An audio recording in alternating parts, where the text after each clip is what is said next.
इस कहानी की शुरुआत में हमें एक बीहड़ को दिखाया जाता है जहाँ पर बच्चे जमीन पर गड्ढा कर रहे होते हैं। ये बीहड़ इतना खतरनाक होता है कि दूर दूर तक यहाँ पर पानी की एक बूंद भी नहीं है, यानी कि यहाँ से भागना नामुमकिन है। और जितने भी बच्चे गड्ढा कर रहे होते हैं ये सब के सब सजा के तौर पर यहाँ पर होते हैं। वहीं शहर में हमें एक लड़का दिखाया जाता है जिसका नाम स्टैनली है। जब वो जा रहा होता है तभी ऊपर से एक स्नीकर्स यानी कि शूज का पैर उसके ऊपर आकर गिरता है जिस पर लाल रंग की लाइंस होती हैं। स्टैनली उन जूतों को सूंघता है तो उनमें से बदबू आ रही होती है। दरअसल उसका जो परिवार होता है वो पैर से आने वाली बदबू का इलाज ढूंढ रहा होता है, इसीलिए वो उन शूज के पैर को अपने साथ लेकर वहां से चल देता है। पर तभी पुलिस आती है और उसे पकड़ लेती है क्योंकि ये जो स्नीकर्स, ये जो शूज होते हैं वो एक बहुत बड़े बेसबॉल प्लेयर के होते हैं जो उसने डोनेट कर दिए थे और अब इनकी चोरी का इल्जाम उसके ऊपर है। स्टैनली को पुलिस उसके घर ले जाती है जहां पर वो देखते हैं कि बहुत सारे शूज हैं जिन्हें देखकर पुलिस को पूरा विश्वास हो जाता है कि स्टैनली शूज चोरी करता है और बेसबॉल प्लेयर के शूज उसी ने चोरी किए थे। अब उसे कोर्ट ले जाया जाता है जहां पर जज उसे 18 महीनों की सजा सुनाता है और उसे उसी जगह भेजा जाता है जिस जगह को हमने कहानी की शुरुआत में देखा था, जहां बच्चे गड्ढा कर रहे थे। दरअसल स्टैनली का जो पूरा परिवार है वो अपने आप को अनलकी होने के लिए श्रापित मानता है और ये उसके परदादा से शुरू हुआ था। स्टैनली अब उस जगह पहुंच जाता है जहां पर बाकी बच्चे शुरू में उसे परेशान करते हैं और एक दिन जब वो खाना खाने के लिए बैठा होता है तो स्टैनली सबको बताता है कि उसके ऊपर जूते चुराने का इल्जाम लगाया था जो कि एक बहुत बड़े बेसबॉल प्लेयर के थे जिसका नाम क्लाइड स्वीट फीट लिविंगस्टन था और इस वजह से मुझे यहाँ पर भेज दिया गया। यहीं पर एक बच्चा होता है जो कभी नहीं बोलता, जिसे सब यहाँ पर जीरो के नाम से बुलाते हैं और वो उसकी बात सुनकर कहता है क्या उन जूतों पर लाल रंग की लाइंस थी? स्टैनली कहता है कि हाँ।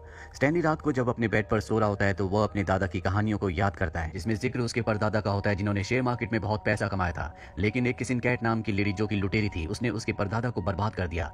जिसके बाद उसके परदादा ने एक पिग का फार्म खोला जहां पर वो एक लड़की से प्यार करने लगे और उस लड़की को पाना चाहते थे, इसीलिए वो एक लेडी के पास जाते हैं जिसके पास कई शक्तियां होती है। वो स्टैनली के परदादा को कहती है कि वो लड़की बेवकूफ है इसीलिए तुम उसे छोड़कर अमेरिका चले जाओ, लेकिन उसके परदादा नहीं मानते, वो उसे पाना चाहते हैं। जिसके बाद वो लेडी स्टैनली के परदादा को कहती है कि तुम एक छोटे से पिग को लेकर पहाड़ी के ऊपर जाओ, उसे वहां के झरने का पानी पिलाओ, जिसके बाद वो बहुत बड़ा हो जाएगा और वो लड़की जिससे तुम शादी करना चाहते हो उसके पिता मान जाएंगे। स्टैनली ऐसा ही करता है और जब वो पिग लेकर उस लड़की के पिता के पास जाता है तो वो मान जाते हैं, लेकिन वहां पर एक और आदमी आया होता है जिसका पिग उससे बड़ा होता है। हालांकि वो मोटा और बदसूरत होता है, लेकिन वो लड़की स्टैनली के परदादा से शादी करने के बजाय उस आदमी से शादी करने के लिए राजी हो जाती है क्योंकि वो एक बेवकूफ है। इसके बाद स्टैनली के परदादा शहर यानी कि वहां से निकलकर अमेरिका आ जाते हैं, लेकिन वो अपना एक वादा भूल जाते हैं जो उन्होंने उस लेडी से किया था जिसने उन्हें बताया था कि तुम्हें पिग के बच्चे को झरने पर ले जाना होगा, वहां का पानी पिलाना होगा। दरअसल साथ में उसने ये भी कहा था कि तुम्हें मुझे भी वहां पर ले जाना होगा जिस झरने के पानी को पीने के बाद मैं जवान और सुंदर हो जाऊंगी, लेकिन अब उन्होंने अपना वादा पूरा नहीं किया। जिसके बाद वो लेडी स्टैनली के परदादा को श्राप देती है कि आज के बाद तुम्हारे घर में जितने भी मेल पैदा होंगे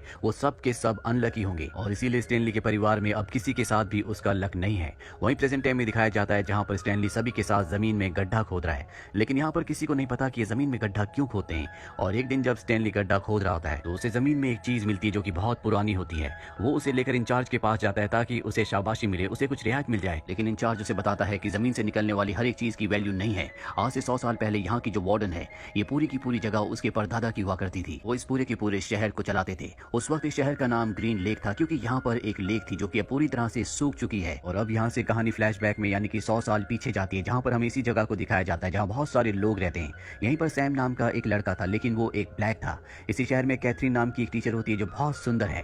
सैम और कैथरीन धीरे धीरे एक दूसरे को प्यार करने लगते हैं जो देखकर शहर के लोगों को, साथ ही वार्डन के परदादा को बहुत गुस्सा आता है क्योंकि वो एक ब्लैक है और वार्डन के दादा जो काले और गोरों में बहुत ज्यादा भेदभाव करते थे, वो नहीं चाहते थे कि सैम किसी भी तरह से कैथरीन के साथ जिंदगी बिताए। साथ ही वो खुद कैथरीन को प्यार किया करते थे, इसीलिए वो कैथरीन के स्कूल को जला देते हैं और साथ ही अपने साथ सैम को पकड़ कर ले जाते हैं क्योंकि वो उसे मारना चाहते हैं। कैथरीन इस बात से परेशान होकर यहाँ के पुलिस वाले के पास जाती है, लेकिन वो भी वार्डन के परदादा के साथ मिला हुआ होता है, वो उसकी मदद नहीं करता। जिसके बाद सैम को लेक पर मार दिया जाता है और अब कैथरीन सैम की मौत से बहुत ज्यादा परेशान और दुखी है, इसीलिए उसकी मौत का बदला लेने के लिए सबसे पहले वो पुलिस वाले को मारती है क्योंकि उसने उसकी मदद नहीं की थी। और इसके बाद वो शहर के कई लोगों को जो वार्डन के परदादा के साथ मिले हुए थे उन्हें मारना शुरू कर देती है। जिसके बाद उसका नाम कैथरीन बार्लो से बदलकर किसिन केट रख दिया जाता है क्योंकि वो जिसको भी मारती थी उसे किस करके चली जाती थी। और ये किसिन केट वही किसिन केट है जिसने स्टैनली के परदादा के खजाने को, उनकी सारी संपत्ति को उनसे लूट लिया था। कहानी वापस प्रेजेंट में आती है जहाँ पर स्टैनली को दिखाया जाता है कि वो गड्ढा खोद रहा है और तभी वहाँ पर उसे एक गोली मिलती है, जो गोली उससे उसका साथी जिसका नाम एक्सरे वो ले लेता है ताकि इस गोली को इंचार्ज को देकर वो एक दिन की छुट्टी पा सके।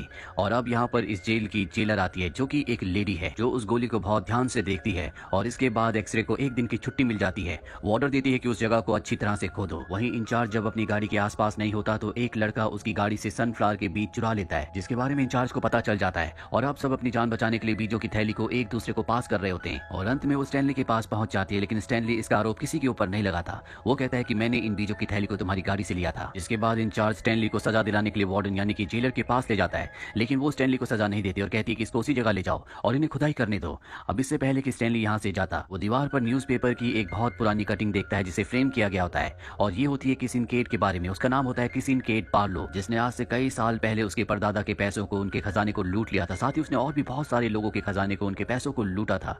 और ये किसिन केट वही है, यानी कि कैथरीन। अब जो गोली उसे वहां से मिली थी, उसे याद आता है कि उसमें लिखा था केबी, यानी कि वो केट बार्लो की थी। दरअसल वो गोली नहीं होती, बल्कि वो किसिन केट बार्लो की लिपस्टिक थी, जिसे सब ने गोली समझ लिया था। पर अब स्टैनली को इस सच पता चल चुका है। अब वो वापस उस जगह पर आता है जहां पर उसे गड्ढा खोदना था। वहां पर उसकी जगह जीरो गड्ढा खोद रहा होता है। वो स्टैनली से कहता है कि मैं तुम्हारे बदले गड्ढा खोद दिया करूंगा, लेकिन बस तुम मुझे पढ़ना सिखा देना। उसे पढ़ने का बहुत शौक होता है। साथ ही वो उसे अपना असली नाम भी बताता है। दरअसल ये उसी लेडी का पोता है जिस लेडी ने आज से कई साल पहले स्टैनली के परदादा को श्राप दिया था कि तुम्हारे खानदान में जितने भी मेल होंगे वो सब के सब अनलकी होंगे, कभी किस्मत उनका साथ नहीं देगी, क्योंकि स्टैनली के परदादा ने अपना वादा पूरा नहीं किया था। वो उस लेडी को पहाड़ पर ले जाकर पानी नहीं पिला पाए थे, और इसीलिए स्टैनली की और उसके खानदान में सबकी किस्मत खराब होती है। वो अपना कोई काम पूरा नहीं कर पाते। लेकिन इन दोनों को इस सच्चाई का नहीं पता। ये दोनों धीरे धीरे बहुत अच्छे दोस्त बन जाते हैं। स्टैनली जीरो को पढ़ना लिखना सिखाता है, साथ ही जीरो उसके बदले गड्ढा खोदता है। और जब ये बात इंचार्ज को पता चलती है तो वो बात जेलर को यानी कि वार्डन को बता देता है, जिसके बाद सब के सब जीरो और स्टैनली के पास आते हैं। स्टैनली वार्डन से कहता है कि हमें जीरो को पढ़ना लिखना सिखाना चाहिए, वो एक होनहार बच्चा है। लेकिन इंचार्ज उसका मजाक उड़ाता है। वो कहता है कभी पढ़ना लिखना नहीं सीख सकता। जीरो को इस बात से गुस्सा आता है और वो इंचार्ज के ऊपर हमला करके वहां से भाग जाता है। लेकिन कोई उसका पीछा नहीं करता, क्योंकि सबको पता है कि इतने बड़े भीड़ में वो ज्यादा दिनों तक जिंदा नहीं बच सकता। स्टैनली को जीरो की बहुत चिंता होती है, और रात को जब वो अपने बेड पर होता है तभी उसे अपने परदादा की एक बात याद आती है, जो कि उसके दादा ने बताई थी कि किस तरह से किसिन केट के लूटने के बाद वो भीड़ में फंस गए थे, जहां वो 16 दिनों तक जिंदा रहे। वो एक पहाड़ी पर गए थे। इस पहाड़ी को गॉड फिंगर कहा जाता है, लेकिन वो बहुत ज्यादा थके हुए थे, इसीलिए कभी भी वो उस पहाड़ी को, उस जगह को डॉक्यूमेंट नहीं कर पाए। स्टैनली जीरो को किसी भी तरह से बचाना चाहता है, इसीलिए वो भी इस जगह से भाग जाता है और जल्दी स्टैनली तक पहुंच जाता है, जो बहुत ज्यादा थका हुआ होता है, भूखा प्यासा होता है। ये दोनों के दोनों इस भीड़ में फंस चुके हैं, और तभी ये देखते हैं कि सामने कुछ पहाड़ियां हैं।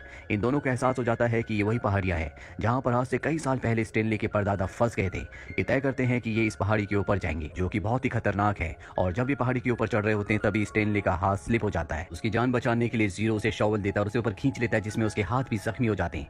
अभी लगातार ऊपर चढ़ रहे होते हैं, पर जीरो बहुत ज्यादा थक चुका है, इसीलिए वहीं पर वो गिर जाता है। वो स्टैनली से कहता है कि तुम चले जाओ, मैं ऊपर नहीं आ पाऊंगा।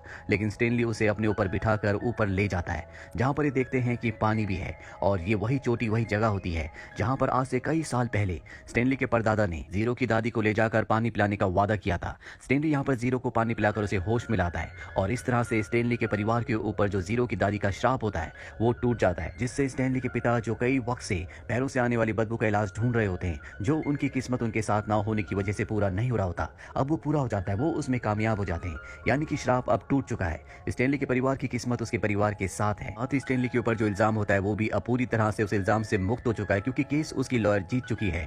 लेकिन जब वो उसे लेने के लिए आते हैं तो वो देखते हैं कि स्टैनली वहां पर नहीं है। वार्डन कहती है कि वो यहाँ से भाग चुके हैं और वो अब तक उस भीड़ में मर चुके होंगे। कहानी एक बार फिर से पास में जाती है, जहाँ पर हमें किसिन केट को दिखाया जाता है, जिसके पास इस शहर का मालिक यानी कि वार्डन का परदादा आता है और पूछता है कि तुमने खजाना कहाँ पर छुपाया है, लेकिन वो उसे खजाने का पता नहीं बताती, जिसके बाद उसकी मृत्यु हो जाती है। और तब से उस शहर का जो मालिक है यानी कि वार्डन का खानदान उस खजाने को ढूंढ रहा है, और इसीलिए बच्चों से यहाँ पर गड्ढे करवाए जाते हैं। पर अब स्टैनली को पता है कि वो खजाना कहाँ पर है, इसीलिए दोनों के दोनों वापस उस जगह पर आ जाते हैं जहाँ पर इन्हें किसिन केट की लिपस्टिक मिली थी। वहां पर एक गड्ढा खोदना शुरू कर देते हैं। अब यहाँ पर वार्डन भी आ जाती है। वो देखती है कि इनके पास खजाने का बॉक्स है, लेकिन उसके ऊपर बहुत सारी छिपकलियां हैं जो कि बहुत जहरीली हैं, जिनसे सब के सब डर जाते हैं। अब यहाँ पर पुलिस विभाग से भी कुछ लोग आ जाते हैं। वार्डन स्टैनली और जीरो के ऊपर आरोप लगाती है कि ये यहाँ से मेरे खानदानी खजाने को लेकर भागने की कोशिश कर रहे हैं। पर इससे पहले कि कोई कुछ समझ पाता, जीरो देखता है कि इस बॉक्स के ऊपर स्टैनली के परदादा का नाम लिखा है, जो सबको बता देता है। इसके बाद इन बच्चों को यहाँ से ले जाया जाता है, जिसके बाद स्टैनली को, जिसके ऊपर अब कोई भी चोरी का इल्जाम नहीं है, उसे मुक्त कर दिया जाता है। साथ ही वो खजाना जो उसने ढूंढा है वो उसी के परदादा का, इसीलिए वो खजाना भी उसे दे दिया जाता है। यहाँ पर अब पूरी तरह से सब कुछ ठीक हो चुका है। इसीलिए 100 सालों के बाद उस भीड़ में एक बार फिर से बारिश होती है, जहाँ पर कभी ग्रीन लेक नाम की झील हुआ करती थी, यानी कि एक बार फिर से यहाँ पर झील होगी और सब कुछ पहले की तरह हो जाएगा। इसके बाद स्टैनली जीरो के साथ अपने घर आ जाता है, जहाँ पर वो अपने परिवार को अपने खानदान का खजाना दिखाता है, जो देखकर वो सब बहुत खुश हो जाते हैं। साथ ही जीरो जो अपनी मॉम से बिछड़ गया था, वो अपनी मॉम से एक बार फिर से मिलता है। कहानी के अंत में दिखाया जाता है कि स्टैनली और जीरो दोनों के दोनों अब बहुत अमीर हैं, इनके पास अपने आलीशान घर है, और जेल से जितने भी बच्चों को छोड़ा जाता है सब इन्हीं के साथ रहते हैं। इसी के साथ ये फिल्म, ये कहानी यहीं पर खत्म हो जाती है। उम्मीद करते हैं कि ये कहानी आपको पसंद आई होगी।